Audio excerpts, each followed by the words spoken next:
Sekarang ini kita berada di kaki bukit Gua Uhud, ya. Di kaki bukit Gua Uhud. Bukit Uhud itu panjangnya itu 6 km lebih kurang, ya. Dan Gua Uhud itu berada kat sana, ya. Nampak? Itu ada belahan batu tu. Dulu masih boleh kita masuk dalam. Sekarang dia sudah semen dah, tutup langsung, tak boleh lagi.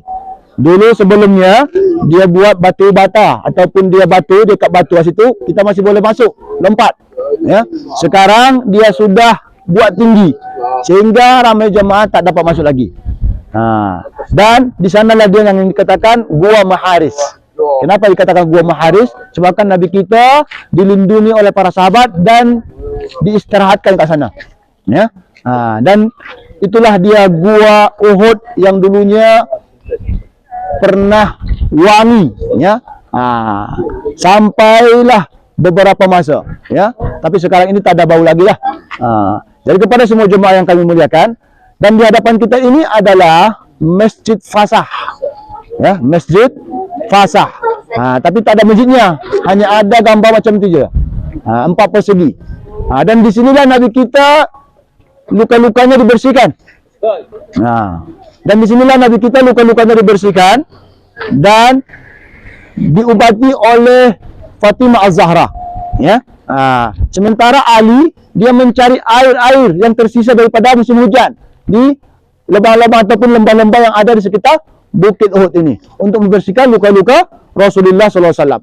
Kenapa dikatakan ini Masjid Fasah? Di sinilah turun ayat Allah di surah Al-Mujadalah.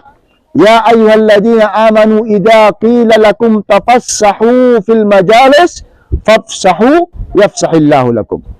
Wahai orang-orang beriman, jika engkau disuruh untuk melapangkan tempat itu ketika ada majelis, maka lapangkanlah. Semoga Allah melapangkan kedudukanmu ataupun melapangkan hatimu. Jadi kepada semua jemaah yang kami muliakan, kenapa turun ayat itu? Sebabkan pada ketika itu Nabi kita tengah luka, tengah dibersihkan lukanya. Para sahabat berlomba-lomba ingin melihat dan melindungi Rasulullah sehingga suasana situ padat, penuh. Ya, Nabi kita kepanasan. Nabi kita panas. Nabi kita tak boleh bergerak dengan selesa.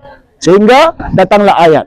Dalam riwayat yang lain mengatakan bahwasanya di tempat ini pernah suatu ketika Nabi kita memberikan pencerahan, ya, berkenaan dengan strategi perang Uhud pusingan ketiga. Sehingga pada ketika itu semua sahabat sudah duduk berhempitan, padat, datang seorang sahabat, ya, sebabkan dia nak juga dekat dengan Rasulullah. Biasanya dia kalau Nabi kita bercakap, dia selalu barisan hadapan, saf pertama. Sehingga pada ketika itu dia datang terlambat, dia langkah-langkah sahabat-sahabat yang lain.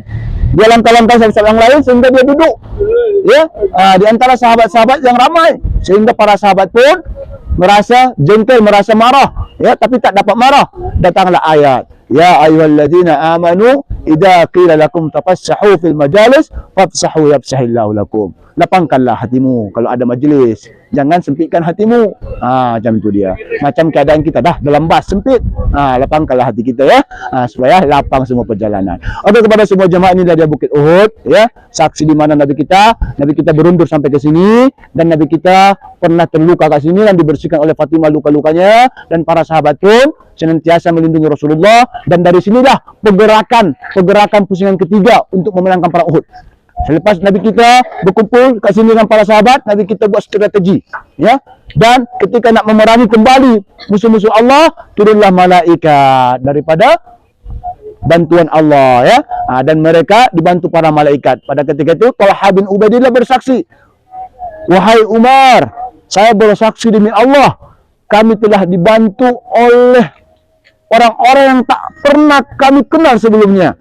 Mereka berbaju putih, gagah berani melawan musuh-musuh kami. Ternyata yang dilihat Talha bin Ubaidillah itu adalah para malaikat untuk memenangkan pasukan Nabi kita ketika perang Uhud. Okey,